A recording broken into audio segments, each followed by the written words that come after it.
Well, let's give credit to this wonderful instrument.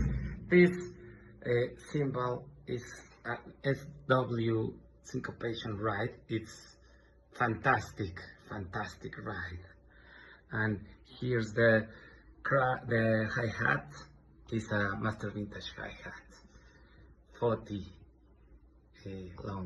inches long, and these fantastic drums are the Canopus drums are amazing.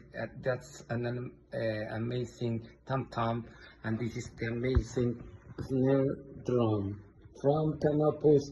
This is the mahogany series. The best with the best. Let me tell you again that these drumsticks are great drumsticks. Thanks for the listening, thanks for the video, and well, let's stay in touch. It's a pleasure to play with Collision.